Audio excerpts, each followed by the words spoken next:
to present our moderator, Professor Gayane Davidyan of the Department of History of Law, who will be moderator of our session of Jewish law in Russian Empire. Please.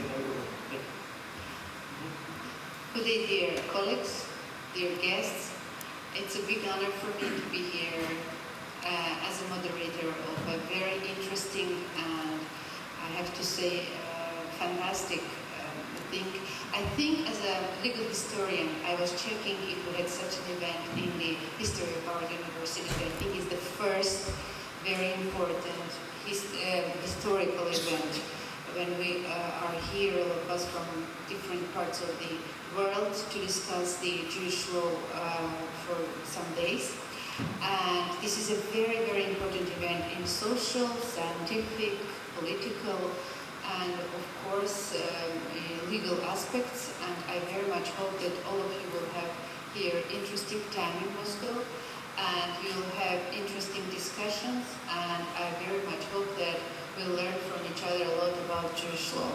So on behalf of myself, on behalf of the Moscow State University, I want to welcome all of you here to the law school of the Moscow State University, and wish all of us a good job during this day and the other days of the conference. First of all, if you let me, I'll sit down and introduce the speakers for this session. Of course, all of you are welcome to ask questions and interrupt, I think, the speakers, but we will limit, of course, the speakers in time, and then most of the time you may participate in the discussion, asking questions. The first will be Evgenia Vakumova. And now I took courage to speak on her behalf.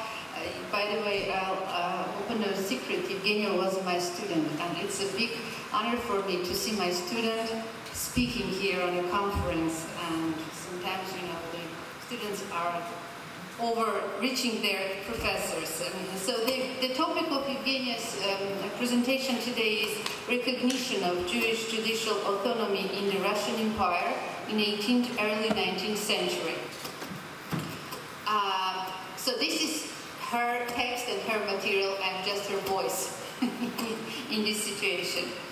In 1772, 1793, and 1795, due to the fact of accession of the former territories of the Polish-Lithuanian Commonwealth, significant masses of the Jewish population became part of the subjects of the Russian Empire.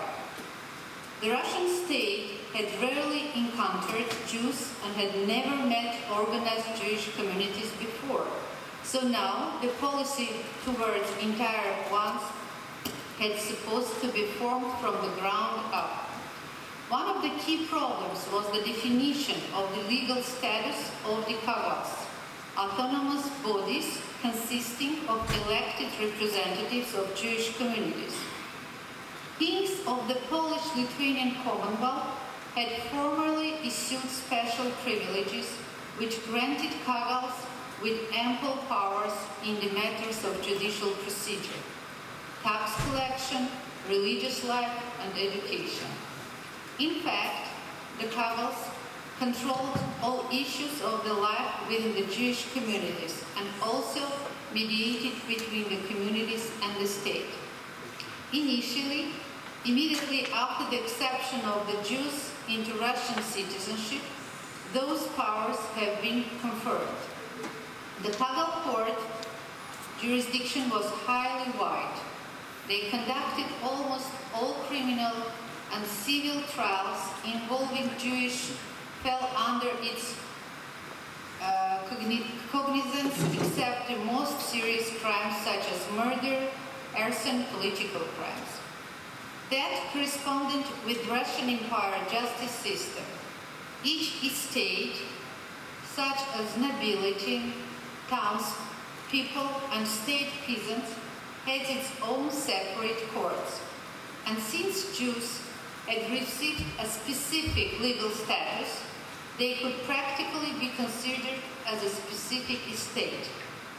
However, in the 80s, Jews were subordinated to general state authorities and formally ranked among general estates, town people, or merchants. Consequently, they have fallen under the cognizance of the corresponding estates courts, and the competence of the Bet Din has been sharply limited. Since that time, Kagal court could formally execute only the spiritual and religious affairs. At the same time, we know that in fact the Jews continued to use Bet Din as an arbitration court for the settlement of any disputes. The Russian administration turned a blind eye to this. Moreover, the gravitas of the Bet Dins was so high that even Christians sometimes turned to them. Simultaneously, the Kabal's powers in the area of taxation was only getting stronger. The Kabal still had to collect taxes from the community members and transfer money to the state authorities, as they did it in the Polish-Lithuanian Commonwealth. One should bear in mind that at the time, main Russian tax was a per capita tax, which was imposed equally on all lower-class men, including Jews. This tax was convenient for the state. It was not fair, though, but it did not make into the account the difference in the property status of payers. The fact that the communities were allowed to redistribute the tax amount in any way among their members, provided that the total amount paid by the community remained unchanged, was a compensation. Among Jews' right of redistribution of taxes belonged to the Kagal. Besides the assured tax collection rate, Kabals could prohibit Jews who had debts to leave the cities where they inhabited. All this allowed them to influence the life of each member of diaspora greatly.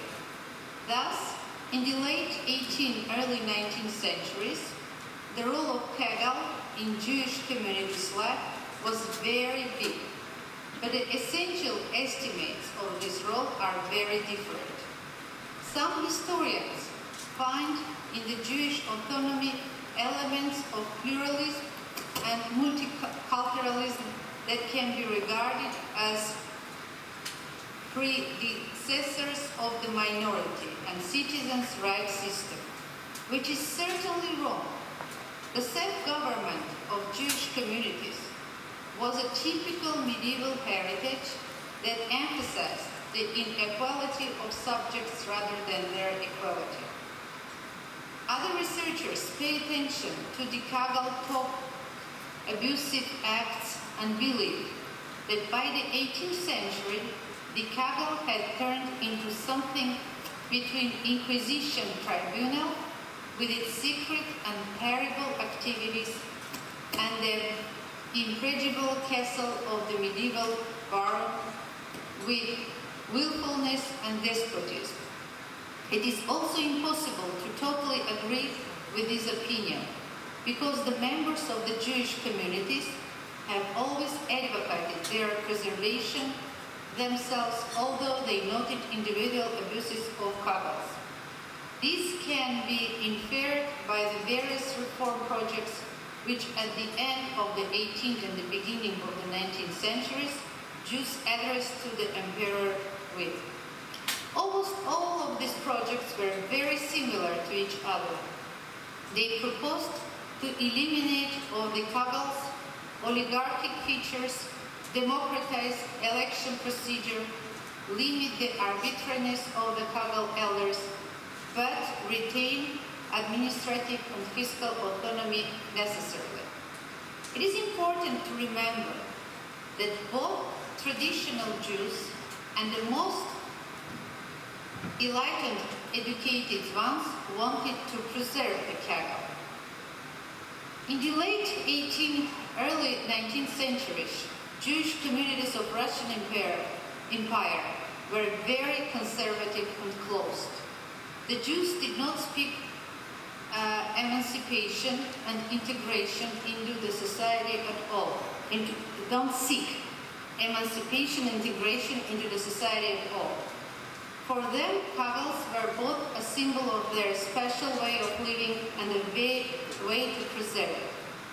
For the authorities, Jewish autonomy was also convenient because it made Jews more manageable and allowed to shift administrative difficulties to Kagals. Russian administration regarded Kagals as their own tools, so it took it for granted to intrude in their activities. For example, it was provided by the statute of law that Kagel members elected by Jewish communities and the candidates for rabbis had to be approved by the governors. At that time, preservation of the Kagel was convenient and profitable both for the Jews themselves and the state. By the beginning of the 19th century, neither the government nor the Christian majority nor the Jews themselves were ready for the Jewish integration into the Russian society. And maintaining the status quo was considered as an optimal solution to the Jewish question. Unfortunately, in the long-term perspective, the Kagals contributed to mutual alienation between the Christian majority and the Jewish minority.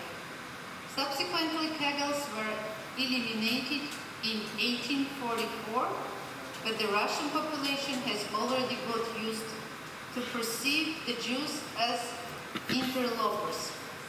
It can be said that the long existence of Kagals became a collateral cause of Jews being hated and severely discriminated